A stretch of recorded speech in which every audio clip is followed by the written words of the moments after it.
घने जंगल में एक पेड़ की डाल पर परेशान माँ चिड़िया अपने दो छोटे छोटे बच्चों के साथ बैठी हुई ऊपर आसमान की तरफ देख रही थी।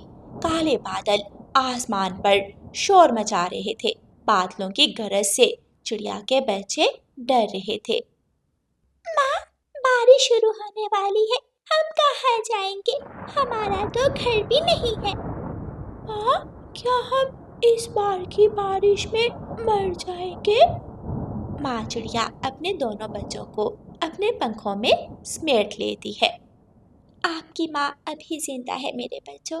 आपकी माँ आपको कुछ नहीं होने देगी। डरो मत, मैं हूं ना। बादल जोर से गरजता है और तेज बारिश शुरू हो जाती है। कुछ देर के बाद मम्मा चिड़िया के पंख भीग जाते हैं और वो अपने बच्चों को लेकर दूसरे पेड़ के नीचे बैठ जाती है। थोड़ी दूर कौवों का पक्का लकड़ियों का घर था। दोनों कौवे अपने घर के बाहर बैठे बारिश का आनंद ले रहे थे और चिड़िया की गुर्बत का मजाक उड़ा रहे थे। वो गिरी कालू, वो गिरी चिड़िया और चिड़िया के बच्चे नीचे गिर गए। चिड़िया चिड़िया, कहाँ गई तेरी ममता? अगर बचा सकती हो तो बचा लो अपने बच्चों को। आज तेरे बच्चे तेरा साथ छोड़ने वाले हैं। कौवों के पास एक पुराना तिनकों का घोंसला पड़ा था। रानू चिड़िया वो तिनकों का घोंसला देखकर कौवों के पास जाती है। कौवे भैया, मेरी गरीबी का मजाक उड़ाने से अच्छा है आप मेरी थोड़ी मदद कर दें। अपना ये पुराना तिनकों का घोंसला मुझे दे दें। मैं अपने बच्चों को थोड़ी देर इस घोंसले में बिठा दूंगी।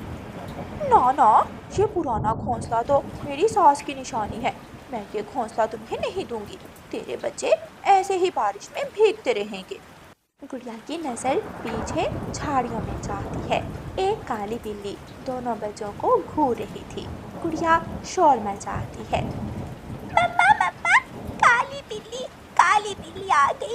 हमें काली बिल्ली से बचाएं। अपनी बेटी का शोर सुनकर मम्मा चिड़िया जल्दी से वापस पलटती है और अपने बच्चों को अपने पीछे छुपा लेती है। मियाऊ मियाऊ, कमजोर चिड़िया पीछे हट जा, वरना तेरे बच्चों के साथ साथ मैं तुझे भी खा जाऊंगी। मियाऊ। काली बिल्ली, मेरे बच्चों की तरफ मैली आंख से मत देखना, वरना मैं तुम्हारी आंखें निकाल दूंगी। कालू, अब आएगा मजा। देखते हैं रानू चिड़िया अपने बच्चों को काली बिल्ली से कैसे बचाती है। खाएगी, काली बिल्ली चिड़िया के बच्चों को जरूर खाएगी। रानू चिड़िया के पास कांटेदार झाड़ियाँ थीं। रानू चिड़िया जल्दी से अपने बच्चों को लेकर कांटेदार झाड़ियों में छुप जाती है। काली बिल्ली आगे बढ़ती है, लेकिन नोकीले कांटे काली बिल्ली की खाल में चुभ जाते हैं और वो जल्दी से पीछे हट जाती है। मियाँ, आखिर कब तक तू अपने बच्चों को लेकर इन कांटेदार झाड़ियों में बैठी रहेगी? तू जब भी बाहर आएगी मैं पहले तुझे खाऊंगी और बाद में तेरे बच्चों को। मियाँ। काली बिल्ली, बारिश का पानी ठंडा हो रहा है और ये इस बात का संकेत है कि बारिश के साथ ओले भी बरसने वाले हैं।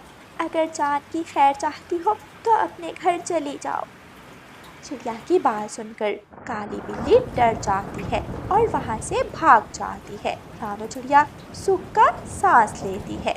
शाम के बाद रानू चिड़िया अपने बच्चों को लेकर उड़ती है और जंगल के एक कोने में केले के पेड़ के नीचे बैठ जाती है। सारी रात माँ और बच्चे उसी केले के पेड़ के नीचे गुजारते हैं। मम्मा, ये केले का पेड़ बहुत अच्छा है। हमारे पंख सूख गए हैं और बारिश का पानी भी नहीं आ रहा। हाँ मेरे बच्चों, हम आज की रात इसी पेड़ के नीचे गुजार लेते हैं। लंबी दुखों भरी रात गुजर जाती है। सुबह होते ही बारिश थम जाती है और जंगल का मौसम ठीक हो जाता है। नीले आसमान में पक्षी शोर मचा रहे थे। थोड़ी दूर एक बूढ़ी चिड़िया का घोंसला था। रानू चिड़िया बूढ़ी चिड़िया के पास जाती है। माँ जी, मैं बहुत मुश्किल में हूँ। मेरे पास घर नहीं है और ना ही कोई काम। मेरी मदद करे। चिड़िया बेटी, मेरे पास कोई ऐसा जादू नहीं जिससे तुम्हारी मुश्किल एक पल में कट जाए, लेकिन मैं तुम्हें एक उपाय बताती हूँ। बूढ़ी चिड़िया घर जाती है और घर से कुछ बीज लाकर रानो चिड़िया को देती है। चिड़िया बेटी, ये लाल टमाटर के बीज हैं। इन्हें जंगल की खाली जमीन में बो दो और इनसे उगने वाले लाल टमाटरों के पौधों से फायदा उठाओ। रानो चिड़िया लाल टमाटर के बीज लेकर अपने बच्चों को साथ लेती है और जंगल की खाली जमीन में वो बीज बो देती है। मम्मा, क्या इन बीजों से उगने वाले पौधों पर लाल टमाटर लगेंगे? हाँ गुड़िया बेटी, और वही लाल टमाटर हमारी जिंदगी बदलेंगे। मम्मा, हम इंतजार करेंगे और मेहनत करेंगे। मेहनत का फल जरूर मीठा होगा। चिड़िया सारा दिन बीजों को पानी देती है और रात गुजारने के लिए अपने बच्चों को साथ लेकर केले के पेड़ के नीचे जाकर बैठ जाती है। कुछ ही दिनों बाद जमीन से छोटे छोटे पौधे उगते हैं। आज रानो चिड़िया बहुत खुश थी। बच्चों देखो, हमारे टमाटर के पौधे उग गए। अब वो दिन दूर नहीं जब हमारी गरीबी खत्म हो जाएगी और कफों का गरूर खाक में मिल जाएगा।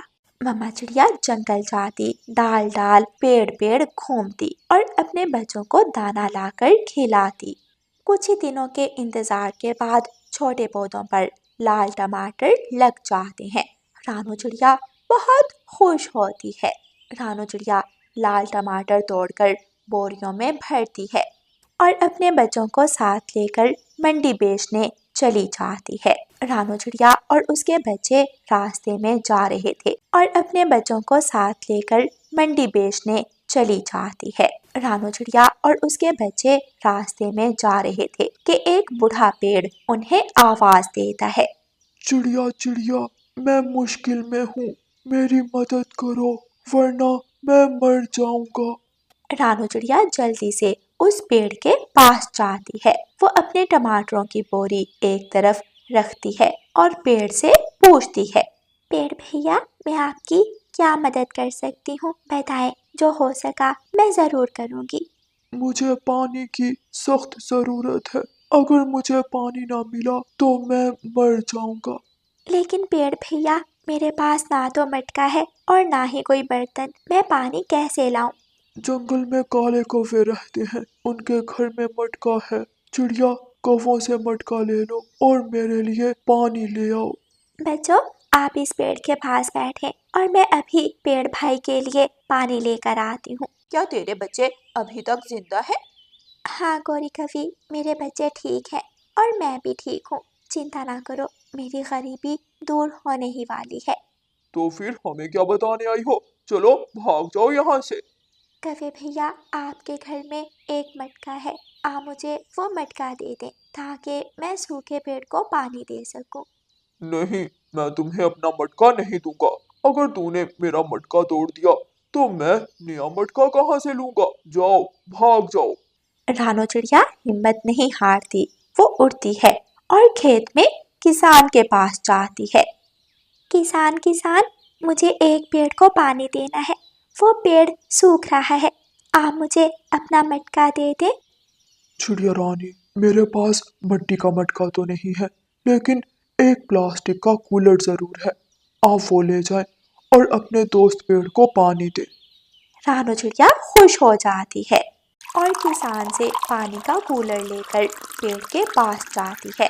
रानो चिड़िया पेड़ को पानी देती है, पेड़ खुश हो जाता है। चिड़िया, मेरी जान में जान आ गई। शायद अब मैं और जी सकूंगा। अगली बरसात तक मुझे कोई चिंता नहीं। मेरे टमाटर खराब हो जाएंगे, अब मुझे जल्दी से मंडी जाना चाहिए। चलो बच्चों। फिर रानो चिड़िया अपने टमाटर उठाती है और अपने बच्चों को साथ लेकर जंगल के बाजार जाकर अपने टमाटर बेच देती है। चिड़िया को अच्छा मुनाफा होता है। रानो चिड़िया अपने मुनाफे से एक सुंदर सा घर बना लेती है और अपने बच्चों के साथ अपने घर में रहने लगती है। ऐसा कैसे हो सकता है? ऐसा क्या जादू चिड़िया के हाथ लग गया जो कुछ ही दिनों में चिड़िया ने अपना सुंदर घर बना लिया? चिड़िया का टमाटर का खेत है, सुना है वो टमाटरों की खेती कर रही है। हम उसकी टमाटर की फसल बर्बाद कर देते हैं, ना रहेंगे टमाटर और ना बचेगी बांसुरी। कौवा और कभी रात को जाते हैं और चिड़िया के खेत में टमाटरों के पौधों पर जहर डाल देते हैं। कल का दिन चिड़िया के लिए बड़ा सदमा लेकर आएगा। जब चिड़िया अपने खेत को देखेगी तो बहुत रोएगी। चलो गोरी, अब जल्दी से घर चले जाएं, ऐसा ना हो कि कोई हमें देख ले। कौवा और कभी अपने घर चले जाते हैं। जब चिड़िया दूसरे दिन अपने टमाटरों के खेत में जाती है तो टमाटरों के सारे पौधे सूख चुके थे। गुड़िया बेटी, कुकू बेटा, ये क्या हुआ? सब बर्बाद हो गया। ये किसने किया? हमारी मेहनत मिट्टी में मिल गई, सब खत्म हो गया। खुशियाँ आई भी तो कुछ दिनों के लिए। मम्मा, हौसला रखें, आपके बच्चे आपके साथ हैं। हम फिर से मेहनत करेंगे, हम फिर से नए पौधे लगाएंगे, फसल तैयार होगी, हम इंतज़ार करेंगे। हाँ मम्मा, चले हम उसी बूढ़ी चिड़िया से दोबारा टमाटरों के बीज लेकर आते हैं। चिड़िया अपने बच्चों को साथ लेकर उड़ती है। रास्ते में वही सूखा पेड़ जिसे चिड़िया ने पानी दिया था, वो चिड़िया को आवाज देता है। चिड़िया चिड़िया, मैं कब से तुम्हें ढूंढ रहा हूँ, मेरे पास आओ। चिड़िया पेड़ के पास जाती है और पेड़ को देखकर हैरान हो जाती है। वो पेड़ लाल रंग के लीची के फल से भरा हुआ था। मुझे विश्वास नहीं हो रहा, क्या आप वही पेड़ हो जो सूखे हुए थे और बहुत कमजोर भी? हाँ चिड़िया, मैं वही पेड़ हूँ, लेकिन अब मैं पहले जैसा नहीं रहा। मेरा मीठा फल तुम्हारा इंतजार कर रहा है। मेरा लीची का फल तोड़ लो और इसे बेचकर अपनी परेशानी दूर करो। रानो चिड़िया बहुत खुश होती है। रानो चिड़िया उस पेड़ से लीची के फल तोड़कर बाजार बेच देती है। ऐसे रानो चिड़िया के जीवन में फिर से खुशियाँ लौट आती हैं और रानो चिड़िया खुशी खुशी अपने बच्चों के साथ अपने घर में रहने लगती है। काले कौवे बहुत बुरे थे। उन्होंने चिड़िया को नुकसान पहुंचाने की बहुत कोशिश की, लेकिन चिड़िया की मेहनत और ईमानदारी की वजह से चिड़िया को हर बार कामयाबी मिली। प्यारे दोस्तों, इस कहानी को लाइक, अपने दोस्तों के साथ शेयर और चैनल को सब्सक्राइब करना बिल्कुल मत भूलना। आपका धन्यवाद। कुछ दिनों बाद रानो चिड़िया की बेटी गुड़िया की शादी थी। रानो चिड़िया ने अपनी बेटी की शादी की सारी तैयारी मुकम्मल कर ली थी। गुड़िया बेटी, आप घर के अंदर से कुंडी लगा लेना और मैं जा रही हूँ। मम्मा, आप कहाँ जा रही हैं? आप? सुनार ने जेवरात बना दिए हैं, मैं उठा लाऊं। मम्मा, ध्यान से जाना, कल मुझे मीना ने बताया कि पारू आंटी से किसी ने गहने छीन लिए हैं। आहिस्ता बात करो बेटी, मैं ध्यान से ही जाऊंगी। मम्मा चिड़िया अपने घर से निकलती है। मम्मा चिड़िया सीधी गौरी कव्वी के पास जाती है। गौरी, चले? सुनार से लेन देन तो कर लिया हुआ है ना? हाँ, मैंने तो सारे पैसे 2 दिन पहले ही दे दिए थे। फिर गौरी कव्वी चिड़िया के साथ जाती है। वो दोनों सुनार की दुकान पर जाती हैं। बहन जी, एक बार चीजें पूरी कर ले, फिर मैं डिब्बे में बंद कर दूंगा। रानो, कबूतर ने ये हार कितना सुंदर बनाया है। मेरी गुड़िया जब पहनेगी तो महारानी लगेगी। झुमके भी बहुत अच्छे हैं। चिड़िया, जैसे गहने तुमने अपनी बेटी को दिए हैं, ऐसे तो पूरे जंगल में किसी के पास नहीं होंगे। गौरी, मेरे पास और है ही क्या। मैंने सारी उम्र एक एक सिक्का जमा किया अपनी बेटी की शादी के लिए। बेटी का बोझ सर से उतर जाएगा तो फिर ही मुझे सुकून मिलेगा। जी बहन जी, कर दूं डिब्बे बंद? हाँ हाँ, कर दे। कबूतर डिब्बे बंद करके चिड़िया को बैग में डाल देता है। चिड़िया और गौरी कव्वी वापिस उड़ती हैं। वो सीधी चिड़िया के घर जाती हैं। रात को घर का दरवाजा अच्छी तरह बंद कर लेना। अगर नदी से पानी पीने जाना भी हुआ तो शाम को ही पी आना। मेरे मटके में पानी है, मैं दरवाजा नहीं खोलूंगी, आप चिंता ना करें गौरी बहन। गौरी कव्वी अपने घर जाती है। कहाँ रखे हैं चिड़िया ने जेवरात? मैं 10 मिनट वहाँ बैठी रही, लेकिन चिड़िया ने मेरे सामने नहीं छुपाए। होंगे कहाँ, घर में ही होंगे। इतना छोटा सा तो घर है चिड़िया का, मैं ढूंढ ही लूंगा। कालू जी, ये आखिरी चोरी है। इस चोरी के बाद हम चोरियां करना छोड़ देंगे। इतने सारे गहने जब हाथ लग जाएंगे तो बाकी की जिंदगी सुकून से गुजरेगी। रात हो जाती है। मम्मा चिड़िया एक बार फिर से दरवाजे की कुंडी देखती है। मम्मा, मैंने कुंडी लगा दी थी, अब कितनी बार देखेंगी आप? जमाना बहुत खराब है बेटी, मुझे डर लग रहा है। मम्मा, आप मुझसे मिलने आया करेंगी ना? बेटी, जब आप अपने घर में चली जाओगी तो फिर आपका वहाँ दिल लग जाएगा और ये घर आपको बेगाना लगेगा। लेकिन मुझे आपकी याद तो आएगी। हाँ, मैं अपनी बेटी से मिलने आया करूँगी। बातें करते करते दोनों माँ बेटी सो जाती हैं। कालू कौवा अपने घर से निकलता है। कौवे ने अपना चेहरा कपड़े से छुपाया हुआ था। वो सीधा अपने चोर मित्र बूरे के पास जाता है। बूरे बूरे उठो, आधी रात हो गई है। बूरा अपने तिनकों के टूटे फूटे घोंसले में सोया हुआ था। आगे हो, चिड़िया के पास जेवरात हैं भी, ऐसे ही मेरी नींद खराब ना करना। कल गोरी साथ ही गई थी चिड़िया के गहने लेने सुनार के पास। बूरा भी उठ खड़ा होता है। कालू कौवा उसका चोर दोस्त बूरा कौवा चिड़िया के घर जाते हैं। कालू कौवा अपनी तेज चोंच और पंजों से चिड़िया के घर की छत में छेद करता है। मैं यहाँ बैठकर नजर रखता हूँ और तुम अंदर जाओ, सामने रास्ते की तरफ देखते रहना। कालू कौवा चिड़िया के घर में घुस जाता है। रानो चिड़िया और उसकी बेटी गुड़िया सोई हुई थी। कालू कौवा घर में इधर उधर देखता है और फिर शेल्फ पर पीछे उसे जेवरात वाला बैग दिख जाता है। कौवा वो बैग उठाता है और जल्दी से वहाँ से निकल जाता है। वो रास्ते में एक जगह जाकर बैठ जाते हैं। 1-2 दिनों के लिए मैं ये जेवरात अपने पास में रख लेता हूँ और फिर बाद में हम बांट लेंगे। हाँ, मेरी तो चिड़िया पड़ोसन है, वो मेरे घर आती जाती है। ये सामान तुम अपने पास ही रख लो। बूरा कौवा जाता है और जेवरात का बैग अपने घोंसले में छुपा लेता है। कालू कौवा अपने घर चला जाता है। कालू जी, हो गया काम? हाँ, हो गया। जेवरात बुरा अपने साथ ले गया है, 1-2 दिनों तक बांट लेंगे। बुरा कहीं कुछ करेगा तो नहीं? ना ना, वो मेरा पक्का दोस्त है। सुबह हो जाती है। उठते ही मम्मा चिड़िया का ध्यान घर की छत में छेद पड़ जाता है। गुड़िया, जल्दी उठो बेटी, देखो हमारे घर की छत में छेद है।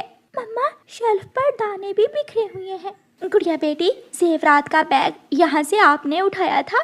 नहीं मम्मा, जेवरात तो कोई ले गया। दोनों माँ बेटी रोने लग जाती हैं। ये क्या हुआ? मैं लूट गई। जालिम मेरी उम्र भर की कमाई लूट कर ले गया। बात जंगल में फैल जाती है। आसपास के पक्षी चिड़िया के पास आते हैं। चिड़िया बहन, आपको किसी पर शक है? क्या पता कौन है जो मेरी बेटी के जेवरात चुरा कर ले गया। वो जो आपके पड़ोस में कौवे रहते हैं, वो कैसे हैं? नहीं, वो तो मेरे दुख सुख के साझी हैं। कल गोरी मेरे साथ ही थी जब हम सुनार से जेवरात लेकर आई थी। रोती हुई शोर मचाती हुई गोरी कौवी भी आ जाती है। ये क्या हुआ? कौन मेरी बहन को लूट कर ले गया? वो बर्बाद हो, बेड़ा गर्क हो उसका जिसने मेरी बहन के घर चोरी की। गोरी बहन, मैंने रात को खिड़की भी बंद कर ली थी, लेकिन वो चोर छत के रास्ते आ गया। अब पुलिस के चक्कर में ना जाना, वहाँ भी पैसे लगाने को ही जगह है। अगर भाग्य में हुआ तो मिल जाएंगे। नहीं, मेरे ख्याल में पुलिस को रिपोर्ट लिखानी चाहिए। इतने पैसे कहाँ से लगाएगी चिड़िया? पुलिस भी पैसे लेकर ही काम करती है। बूरा कौवा दिन की रोशनी होते ही वो जेवरात वाला बैग उठाता है और अपना टूटा हुआ घोंसला उठाकर गिरा देता है। मैं ये जेवरात लेकर भाग जाऊंगा और कालू कौवा मुझे ढूंढता ही रह जाएगा। बूरा दूसरे जंगल के लिए उड़ता है। दोपहर के बाद कबूतर चिड़िया को साथ लेकर पुलिस के पास पहुंच जाता है और पुलिस को रिपोर्ट लिखा देता है। बहुत अच्छा किया आपने जो आप यहाँ आ गए। वो चोर जो भी हुआ पुलिस से बच नहीं पाएगा। पुलिस, मैंने सारी जिंदगी की मेहनत से अपनी बेटी के लिए जेवरात लिए थे। पुलिस अपना काम शुरू करती है। अगले ही नाके पर बूरा कौवा पकड़ा जाता है। जेवरात का बैग देखकर पुलिस बूरे कौवे को 2-4 डंडे मारती है। हाय हाय, मत मारो, मुझे मत मारो। ये सारा काम कालू कौवे ने करवाया है। उसी ने मुझे बताया था और वही मेरे साथ था। वो भी बच नहीं सकेगा। घंटे बाद पुलिस कालू कौवे को घर से पकड़कर पुलिस वैन में बिठाकर ले जाती है। पुलिस दोनों कौवों को जेल में उल्टा लटका देती है और लाठियों से मारती है। मर गया, मर गया। मुझे मेरी पत्नी गौरी ने ऐसा करने को कहा था। मुझे छोड़ दे, मुझे छोड़ दे। इसका मतलब तुम्हारी पत्नी भी तुम्हारे साथ है। पुलिस गौरी कौवी को भी लाकर लटका देती है और रानो चिड़िया को बुलाकर उसके जेवरात दे देती है। पुलिस, आपका बहुत बहुत धन्यवाद मुझे मेरी खुशियाँ वापस लुटाने के लिए। कौवे जेल में मार खा रहे थे। गौरी और कालू, तुम जैसे कौवों की वजह से पक्षियों का एक दूसरे पर एतबार उठ गया है। मैं तुम्हें कभी माफ नहीं करूंगी। चिड़िया चिड़िया, एक बार, बस एक बार मुझे माफ कर दो। लेकिन रानो चिड़िया अपने जेवरात लेकर वहाँ से चली जाती है और कौवे जेल में ही मार खाते रहते हैं। प्यारे दोस्तों, इस कहानी को लाइक, अपने दोस्तों के साथ शेयर और